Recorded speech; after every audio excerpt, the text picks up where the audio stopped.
The message came while I was standing in line for coffee in Lisbon. A photo. My grandma's condo, the one I grew up visiting every summer, listed for sale. My brother's name, Jason Miller, was right there on the realtor's post. Sold. Signed. Closed. For a moment I couldn't breathe. My fingers went cold and the smell of espresso turned sour in my stomach. That condo wasn't just property. It was her. The lace curtains she sewed. The crack on the kitchen tile where I'd spilled my first glass of milk.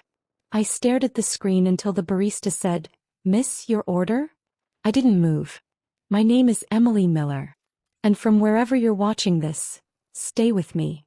Have you ever had something sacred, something meant for you, taken as if you didn't exist? When Grandma died, she left me her condo in Clearwater, Florida. She'd said it was my fresh start, a home to come back to. But I'd been living abroad for 2 years, teaching art in Portugal. Jason promised to handle the estate. I trusted him. He was my big brother. We grew up surviving the same parents, the same storms. I thought we were on the same side. So when I saw the sale post, I laughed at first, out of disbelief, maybe insanity. I called him. No answer. Texted. Nothing. Then the realtor picked up. "Oh, it's already been sold," she chirped. "Closed last week." Jason handled everything beautifully. My vision tunneled. My inheritance. Gone. Without a call, a signature, a word. That night I barely slept. I opened my email to find a scanned copy of the will, sent months ago. Grandma's handwriting, her little curls on every letter. Clearly said, "The Clearwater property is to be transferred solely to my granddaughter, Emily Miller." Jason had forged something. Or lied. Or both. By sunrise, I had an appointment with a lawyer in Lisbon who handled international property disputes. He was older, calm, with that quiet arrogance of someone who's seen it all. I handed him the documents. My voice trembled when I said, "He sold it." He flipped through the papers page by page. Then he stopped, smiled faintly and murmured, "Silly boy." Something in his tone made my pulse steady for the first time in days. It wasn't pity. It was confidence. "What do you mean?" I asked. He turned the contract toward me, tapping the corner where Jason's signature sat in bold black ink. "Your brother made a mistake," he said softly. "The condo wasn't his to sell. In fact, he just committed a federal offense." The words hit me like a heartbeat returning after drowning. And for the first time since Grandma's funeral, I smiled. Because my brother had no idea that his little sister, the one he thought was safely an ocean away, was about to take everything back. When I left the lawyer's office, Lisbon was drenched in sunlight. People laughed at cafe tables, the world spun normally, but inside me something ancient had woken up. It wasn't rage. It was clarity. My lawyer, Mr. Hale, had promised to reach out to a U.S. associate first thing in the morning. Before I left, he'd looked at me the way a man looks at a chessboard before the winning move. "Emily," he'd said, "don't contact your brother yet. Let him dig his own grave." That night, I watched the ocean from my apartment window. Every wave looked like a heartbeat. Every heartbeat whispered the same thing: "Don't forgive too soon." The next morning, my phone lit up. Jason calling. I let it ring twice before I answered. "Hey sis." His voice was dripping with smugness. "Guess you've seen it by now." "I have." "Yeah," he laughed. "That old condo? You weren't even using it. I figured, why let it sit empty when we could turn it into cash?" "How much?" I asked flat. "About $250, he said. "Good deal, right?" "Oh, and I moved the money into my account. Just temporary, until we sort things out." "Until we sort things out." I didn't breathe. Didn't blink. He went on bragging, telling me about the new truck he'd bought, the boat he'd always wanted, the girlfriend he'd surprised with a ring. Every sentence was a nail in his own coffin. When he paused, expecting me to scream, I said calmly, "I'll be in touch soon, Jason." He laughed. "Don't bother him. What's done is done." When the call ended, I played his voice message again and again, letting his arrogance settle into my blood like ink. By noon, Mr. Hale called back. "Emily, I spoke with our partner in Tampa. He's reviewing the property deed. It looks like your grandmother filed a protection clause in her will. My pulse quickened. Protection clause? He smiled through the phone. I could hear it. Yes. She added a restriction that the property couldn't be sold without your notarized consent. That means your brother not only forged documents, he also violated federal and state inheritance law. So, what happens now? He chuckled low and dangerous. Now we let him think he's safe. I'll draft 3 emails. One to the realtor, one to the buyer, and one to the Florida Real Estate Board. When they open them, your brother's little sale becomes a legal nightmare. I exhaled for the first time in days. And as the sky outside turned pink, I realized revenge didn't always have to scream. Sometimes it whispered through lawyers, contracts, and quiet signatures. That night, I sent Jason a single text. Hope you're enjoying your new truck. He replied with a laughing emoji. He had no idea. By morning, 3 emails would land in 3 inboxes. And when they did, his world would start to crumble, piece by piece. At exactly 8:42 a.m. Florida time, the first email went out. Subject line: Inquiry regarding fraudulent property transfer. The second went to the realtor's firm. The third, the most important, went to the buyer's attorney. Each message was calm, professional, and laced with quiet precision. Mr. Hale had written them like a surgeon's incision, clean, deliberate, and lethal. By 9:15 my brother's phone started ringing. He didn't answer mine, but he called Mom instead. By noon she was texting me in all caps. Emily, what did you do? Jason's a mess. He said you're trying to ruin him. I smiled bitterly. Funny how I was the villain now, not the man who stole my inheritance. My name is Emily Miller, I whispered to myself as I stared at the ocean, and for once I'm not backing down. Have you ever realized that the people who betray you still expect your silence? By evening, I received an email from the Tampa attorney. The buyer had frozen the funds. The realtor was under investigation. And Jason, my dear arrogant brother, had been summoned for questioning by the Florida Real Estate Commission. When Mr. Hale called, he sounded pleased. Your brother forged not only your signature, but the notary's seal as well. That's 2 felonies already. My hands shook as I poured myself coffee. What happens to the condo? Well, he said, the sale will be reversed pending investigation. You'll get it back, Emily. With interest. I closed my eyes, letting the words sink in. With interest.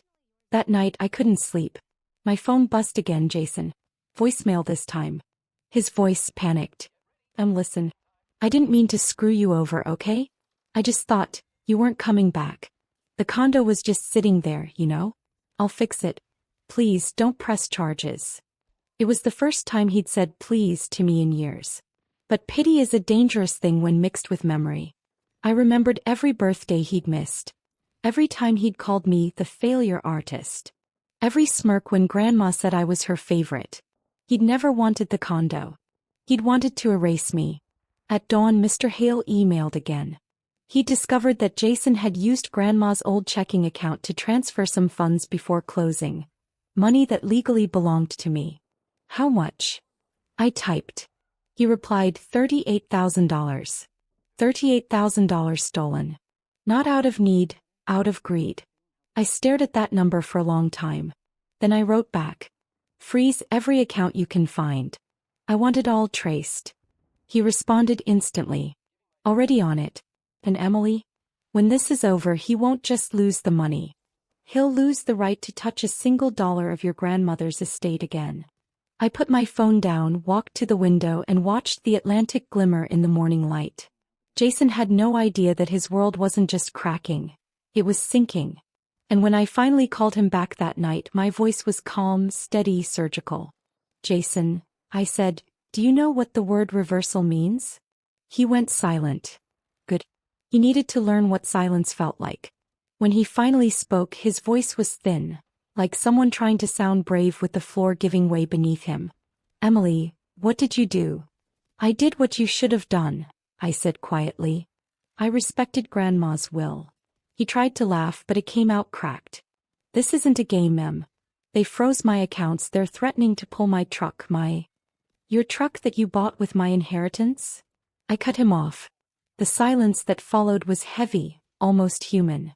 My name is Emily Miller, I whispered into the quiet, and you sold my bloodline for a down payment. Have you ever heard guilt hit someone in real time? Sounds like breathing through broken glass.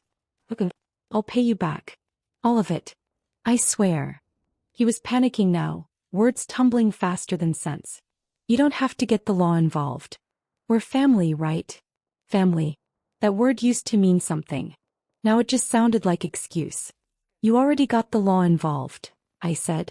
When you forged my name. He started to cry, actual tears maybe. For a brief human second I almost softened. Almost.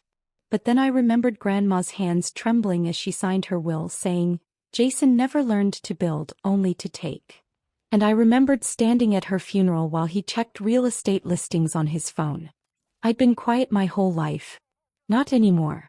Mr. Hale's updates kept coming like clockwork. The forged notary seal confirmed. The realtor's license under review. The sale frozen by court order. It was a domino line, and Jason had tipped the first piece himself. By midweek, the bank issued a notice. His accounts were frozen pending fraud investigation. He texted me non-stop. I'm sorry, Emily. Please. I'll sign over whatever you want. Just talk to Mom. She'll tell you I didn't mean it. But Mom wasn't picking sides this time. She was too busy crying to our aunt, saying, He's lost everything. When I called her, she said, Sweetheart, he made a mistake. A mistake. I said, He committed a crime. She went quiet. Then softly, Your grandma would want peace. I looked out the window at Lisbon's moonlit streets. The reflection of my face ghosted in the glass. She wanted justice, I said. And that's what she'll get. That night, I received a document from Mr. Hale, a court filing for a civil lawsuit. It detailed everything: fraud, forgery, misappropriation of estate funds. All I had to do was sign it. I read every word slowly. Then without hesitation I signed. The next morning I got one last message from Jason. You're going to regret this, Emily. I stared at his threat until it stopped looking like one. It looked like a confession. Because when people say you'll regret this, what they really mean is I already do. He thought it was over. But he hadn't even seen the real storm yet. 2 days later I woke to 20 missed calls and a single voicemail from an unknown number. I played it. Ms. Miller, this is Detective Alvarez with the Clearwater Police Department. We've received a report regarding the sale of your inherited property. Please return our call at your earliest convenience. I sat there in bed, heartbeat steady. It was happening. The law had caught his scent. My name is Emily Miller, I whispered to the ceiling, and this time I won't let him rewrite the story. Have you ever realized that justice, when it finally comes, sounds nothing like thunder? It's quiet, patient, unstoppable. Mr. Hale briefed me before I called back. Detective Alvarez is straightforward. Don't dramatize, don't embellish. Just tell her what your brother did. So I did. Every detail. The forged documents. The missing $38,000. The condo sold without my consent. And the lawyer's chilling phrase, silly boy. The detective listened without interrupting. When I finished, she said, Thank you, Ms. Miller. We've already confirmed that the notary listed in the documents passed away 2 years ago. That's enough to start a formal fraud case. It was strange, hearing validation from someone who didn't know me. It made the betrayal feel real. Later that afternoon I got a call from Mom. Her voice was brittle, trembling. Emily, the police came to Jason's house. I said nothing. They questioned him for hours. His girlfriend left. He's terrified. I closed my eyes. Good. Sweetheart, please, she pleaded. He's your brother. You two grew up together. He's not a monster. I wanted to tell her that monsters never look like monsters when you love them. They look like family. Instead I said, Mom, I didn't start this. I'm just finishing it. That night, the Tampa attorney sent an update. The buyer of the condo, a retired couple, had agreed to reverse the sale if the court nullified the deed. They wanted no part in the scandal. I exhaled in relief. It meant I'd get Grandma's condo back. But revenge has a strange way of deepening before it heals. Because the next morning Jason called again. "Emily, listen," he said, voice hollow. "They froze everything. My truck, my accounts, even my business card line. I can't even pay rent." I waited a beat. "You shouldn't have touched what wasn't yours." He exhaled sharply. "You don't get it. I was drowning, okay? The debts, the taxes." "Then you should have asked for help." He laughed, a dry, bitter sound. "Help? From you? You think you're better than me because Grandma picked you." "No," I said softly. "I just didn't sell her soul for a boat." He cursed, loud and broken, then hung up. The line went dead. For a long time I stared at the ocean outside my window. The same ocean that connected Lisbon to Florida. Felt like Grandma was somewhere between us, watching. And for the first time since she died, I whispered, "I'm taking you home, Grandma." When I checked my inbox later that evening, there was a new email from Mr. Hale. The subject line read, "He's about to lose everything." And for the first time in months I allowed myself to smile. Not out of cruelty but out of justice. Because Jason wasn't just losing a condo. He was finally losing the illusion that he could steal and still sleep. The hearing came faster than I expected. 1 week later, a Florida judge officially voided the sale of Grandma's condo. The deed was reinstated in my name, and Jason's forged documents were entered into the court record. Cold, undeniable evidence. I read the email 3 times before it sank in. It was over. At least on paper. "My name is Emily Miller," I whispered, "and I just took back what was mine." Have you ever gotten something back and realized it doesn't feel the same anymore? Victory has a strange silence to it. Mr. Hale called that evening. "Congratulations, Emily. The property is officially yours again. The fraud case is still open, but we've secured your ownership." "Thank you," I said. My voice sounded distant even to me. He paused. "Do you plan to keep the condo?" I didn't answer right away. That condo had always smelled like warm bread and lavender. Now it smelled like betrayal. "I'll decide when I see it," I finally said. A few days later I booked a flight home. Lisbon to Tampa. 10 hours in the air to come full circle. When I landed, Florida felt heavier than I remembered. Thick air, heavy clouds, and ghosts I hadn't buried yet. I drove straight to Clearwater. And when I turned onto Grandma's Street, my heart broke a little. The condo looked smaller. The white paint had faded, the garden she loved was overgrown, and a sale pending, "Do not disturb" sign still hung crooked in the yard. It looked like no one had cared for it. Like it had been waiting for me. Inside I found traces of strangers. Boxes, empty bottles, forgotten receipts. But beneath it all I could still smell her perfume. Jasmine and sugar cookies. A smell that said you're home. I ran my fingers along the kitchen counter, tracing the crack in the tile where I'd spilled my first glass of milk. And for a moment it all felt worth it. Every sleepless night, every tear, every email. Then I saw something taped to the fridge. A folded note. It was in Jason's handwriting. Shaky, desperate.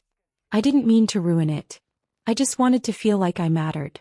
You were always her favorite. I just wanted one thing that was mine. I read it twice, then sat on the floor.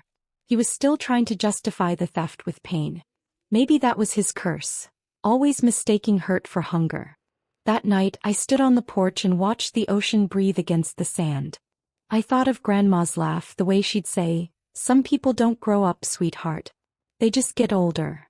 The next morning I met Mr. Hale at the county courthouse to sign the final reinstatement documents. As he handed me the file he said quietly, "Jason's facing prosecution. Forgery and wire fraud. Minimum of 3 years." I nodded. "Let it proceed." He studied me for a moment. "You sure you don't want to settle privately?"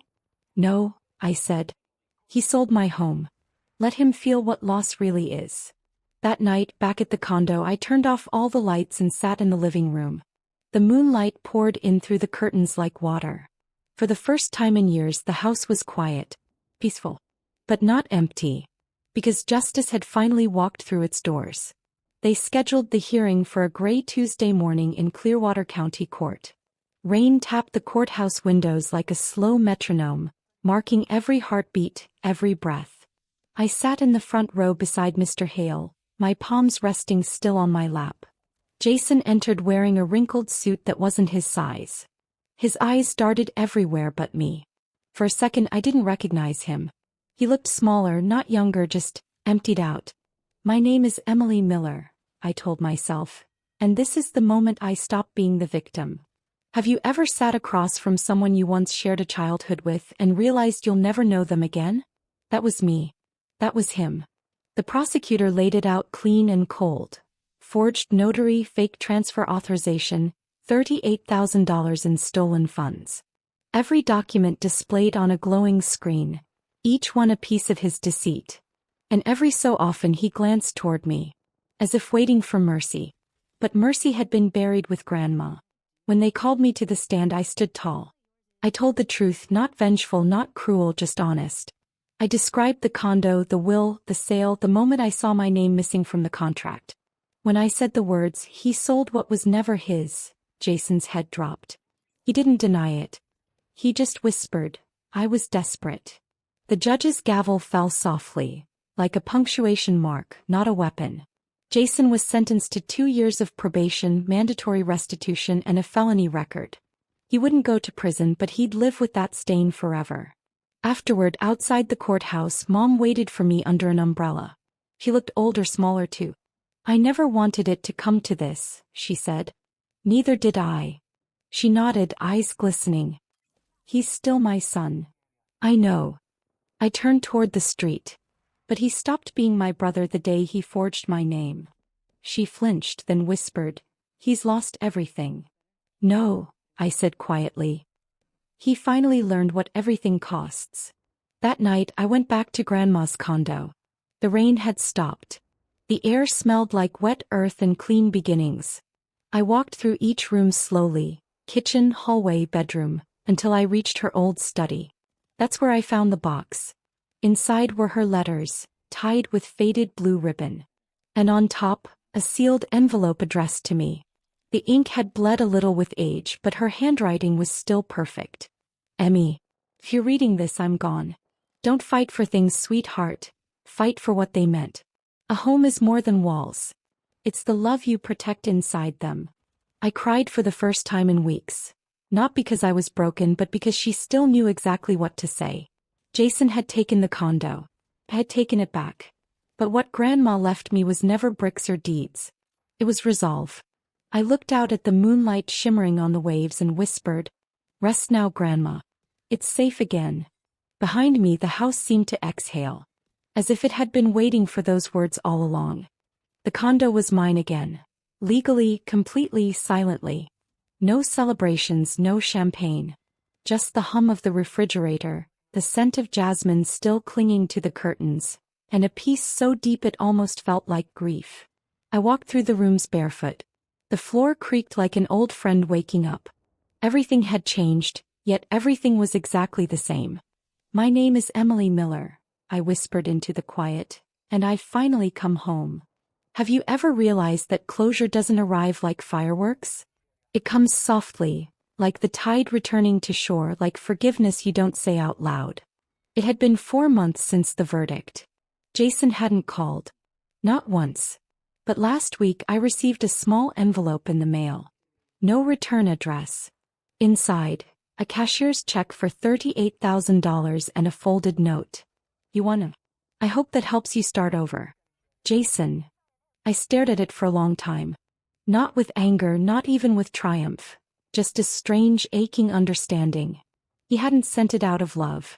He'd sent it because he finally understood what losing everything felt like. I deposited the check the next morning and transferred half to a charity for women rebuilding their lives after financial abuse. The other half I used to renovate Grandma's condo. Not to sell, but to live in for a while. To let it breathe again.